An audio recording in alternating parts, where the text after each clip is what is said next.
Hello, my name is Michelle Ian Anak Sagu and my metric number is 75617. For the introduction, the Deepwater Horizon was owned and operated by offshore oil drilling company Transocean and leased by oil company British Petroleum (BP). The Deepwater Horizon is located in the Gulf of Mexico, approximately 41 miles off the coast of Louisiana. The Deepwater Horizon explosion had happened on 20 April 2010 and resulting to 11 deaths and 17 injuries. One of the tragedies that occurred in the Deepwater Horizon movie is the failing of key warning system or gas alarm. At the beginning of the movie, William told that he not hearing any alarm on the day of the explosion. In fact, there is really no alarm sound on the day of the explosion. There should be an alarm sounded and shut down the ventilation fans and ducts to prevent the flammable gas from reaching the point of ignition. However, the system failed to function and the emergency signal did not reach to everyone on the oil rig. This caused all the workers in the oil rig did not notify the emergency situation, and this has increased the risk of the employee's safety. The first sign came with the blast wave, which then only everyone aware that the oil rig is on fire. The emergency measures taken become slow and almost do not have enough time to move everyone out of the rig. Even William had to throw Andrea and jump himself from the high position to escape, although it is risky. According to the Occupational Safety and Health Act 1994, Act 514, Part 4, Section 15(2)(a), it shall be a duty of every employer or self-employed person to do maintenance of plants and systems of work that are practicable to ensure the safety and health of their employees. The management of the oil rig should make sure the equipment and system used on the oil rig to be maintained so that every process can be done safely and efficiently. Hello, my name is Dilina Ana Alim and my metric number is 74632. The tragedy in the Deepwater Horizon was caused by the poor safety and unclear working procedures. The main cause of the Deepwater Horizon tragedy was the result of avoidable errors made by engineers and workers while developing and carrying out a drill plan in the weeks and hours leading up to the accident. The Deepwater Horizon disaster event was triggered by managerial errors made by companies that were involved in the construction of the field, most including poor safety procedures. It is suggested that they improve stakeholder communication and cooperation and establish preventive rules and guidelines and establish a new organization that would oversee inspection.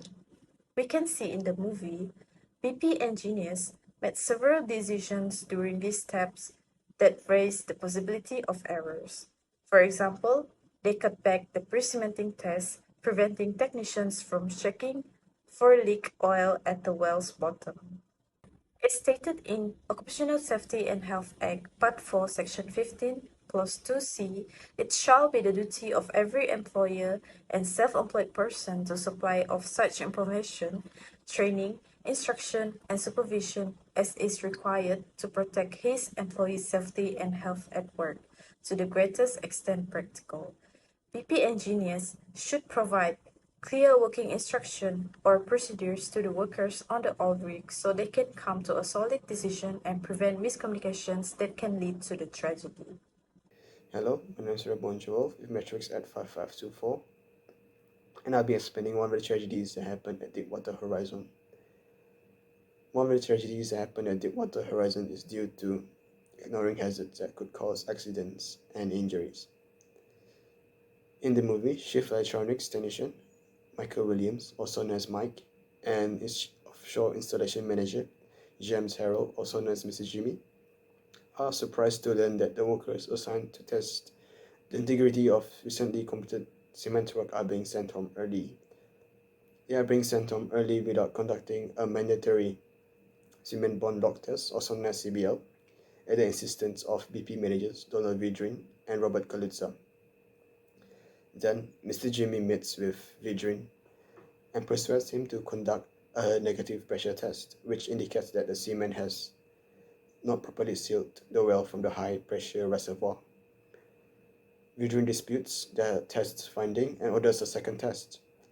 After concluding the second test, and it was a success, Vidrin pressures senior tool pusher Jason Anderson to run more tests and orders the rig to remove the drilling mud and prepare the rig to move to its next job. At first, the operation goes smoothly, but the cement job eventually fails completely, triggering a massive blowout that overpowers and kills some of the workers, namely Vice, Rosto, and majority of other drill team members. This accident leads to a much more bigger accidents like spooling oil from the well to the rig, and this eventually destroys the rig with the fire and eventually killed some of the workers that were working there. Therefore, in accordance with Occupational Safety and Health Act 1994, Parts 4, Section 15 2D, the provision and maintenance, it explains that the provision and the maintenance of a working environment for its employees, that is, so far as is practicable, safe, without risks to health, and adequate as regards facilities for their welfare at work. So this is one of the acts that actually should be followed by the employer. It's important to follow the guideline because it's one of the ways to prevent accidents like the failure of the machineries, and it is actually important to ensure that the facilities, the equipments, and the workplace environment is safe, and therefore hopefully it could prevent any accidents like the cement being the oil being spilled out because of due to the integrity of cement, which was new and it was still fresh and it's actually not properly tested, and yeah, it's a very dangerous accident which happened due to just being selfish. One of tragedy from point of view safety manager Jimmy Harrell is inadequate training and communication. This film show where safety protocol are ignored and crew are unprepared for emergency. For example, there is one scene where when the disaster happened, Jimmy Harrell tried hard to save the situation, but his condition was so bad that he finally decided to order his team to help him activate the emergency disconnect system (EDS) and turn on the power to pump the fire extinguisher. But his crew named Mike is seen having difficulty due to lack of carrying out the instruction, probably lack of training or and communication problem. As a result, they failed to save the rig situation, and in the end, the fire on the rig spread further and continued to burn the rig. Related to OSHA, in OSHA Part 4, Section 2C, the provision of such information, instruction, training, and supervision as is necessary to ensure, so far as is practicable, the safety and health at work of his employees. That means OSHA requires employer to provide a training and ensure effective communication channel to prevent the accident and respond to emergency immediately. The first strategy to reduce the hazard occurrence is to have a regular safety audit and maintenance. The management of the oil rig should do a regular safety audit and maintenance on the system that are needed to prevent any dangerous occurrence such as the warning system. A safety audit is a process that evaluates the safety and health of a work setting. The auditor will gather the data and identify the hazard. The safety audit will also include the evaluation on the safety policies and procedures. This is to make sure that the policies and procedures used in the organization meet compliance obligation and best practices. It is vital to have a regular safety audit as it ensures that the policies and procedures are updated and aligned with the regulations. The audit would probably change the way of the employees work that could be safer. Apart from that, maintenance is also required to ensure that every equipment or systems is able to function properly. The maintenance should be in overall, although the system is rarely used or activated, such as the emergency warning system. A proper setting of the alarm can notify everyone in the workplace to alert and escape from the danger. It can be the first step to evacuate the victim and report the danger to the authority. Thus, the maintenance of the plants and system is important as it could ease the job and even a rescue process. The second strategy that can use to reduce hazard occurrences is by implementing hazard assessment. Every employer must identify and get rid of any potential risk from the workplace. Employers must perform hazard assessment to maintain workplace safety. Hazard assessment is a procedure of detecting risks that might result from system or surrounding, tracking their impacts, and investigating root causes of the risk. Hazard assessment is implemented to examine new system development in order to identify and analyze possible hazards, which are then controlled or eliminated.